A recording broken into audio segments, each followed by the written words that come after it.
तर बोटो हे सगळे जण मागं खाऊन थांबले. तर चला सांगतो तुम्हाला पुढे. तर बोटो आपल्या ब्लॉगची सुरुवात जी होते का आपल्या साईड पासून होते. तर आज बोटो आम्ही साईडवर पोहोचला बरोबर कारण सगळ्याची फाटून हातात आली. कारण की हे बिल्डिंग बा बोटो तुम्ही हे बिल्डिंग आहे 3 मजली ना. बिल्डिंगला लिफ्ट ना काही. तर बोटो या 3 मजली बिल्डिंगवर पायी चढत आम्ही वर आल्याबरोबर कारण एक कुत्र भुक्याला लागला गळा. तर आम्ही सगळेजण भेलो. तर मग हातात गळा हेल्मेट मॅच लागला याच्या डोक्याला टाकतो तुम्ही भिऊ नका बोटो. तर बोटो काही हमारी जिंदगी तेरे हाथ में है, अगर कोई गफला किया तो तुझे फोड़ डालूंगा. पुढे तर येऊ राहिले तिकडे पण तुमचा भाऊ बी टरकान भेलता गळा कुत्र्याला. कारण की कुत्र्याला डेंजर दिसू राहिलं असं वाटू राहिलं. पण वर आल्यावर माहित पडलं कुत्रा एकदम गावठी आहे एकदम साधं सिंपल आहे शांततेत बसलेलं होतं असं वाटते.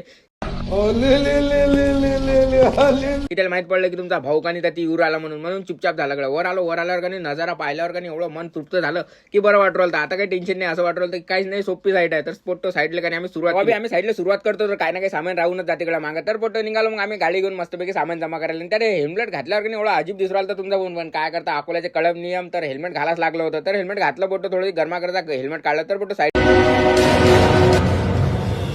टिकीट कंप्लीट केली. संध्याकाळच्या बाहेर आम्ही 3 जणांकडे निघालो कुठे हार गेले. तर हार गेल्याने बोटो निघालो आपण दुसऱ्याच गोष्टीसाठी. तर चला पुढे ब्लॉग मध्ये तुम्हाला ते दिसून जाईल. तर बोटो रस्त्याने जाता का आमच्या लक्षात आला की आम्ही मिष्टी कुठे पार्क केली. मिष्टी म्हणजे आपली गाडीवर बा गाडी म्हटल्यावर का पोटात बुक्कीन पाठीत भूकंप असंच काम आहे बा या गाडीचं. तर बोटे आपली मिष्टी आहे मिष्टीला चाबी लावली निघालो आम्ही पेळेसारखं मिष्टीला घेऊन निघालो आम्ही राठी पेळेवाला जोड. तर पेळेवाला जोड आल्याबरोबर एवढे सारे पेळे पाहून का नीला थोडा भाऊकच झालता.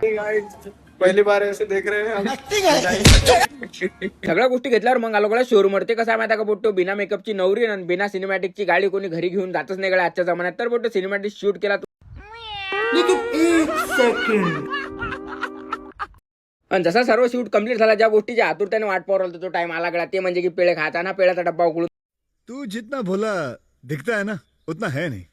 नव्हता राहिला गळा ना कसा बसा उघडल्याबरोबर आणि पहिले आम्हाला जास्त आपल्या वाटायला सुरुवात केली पोट्यानं. तर मी म्हटलं गळा आम्ही हावऱ्यासारखे वाट पाहू आम्हाला पेळा भेटते का नाही. तर बोटो पेळा भेटला. पेळा खाल्ल्यावर आणि मन आता तृप्त झालं गळा. तर पेळा गिळा घेतला बोटो. तर बोटो आपले ब्लॉग जर तुम्हाला आवडत असतील तर बोटो फटाफट फॉलो करून घ्या आणि कमेंट आणि लाईक करायला भूलू नका बाबा.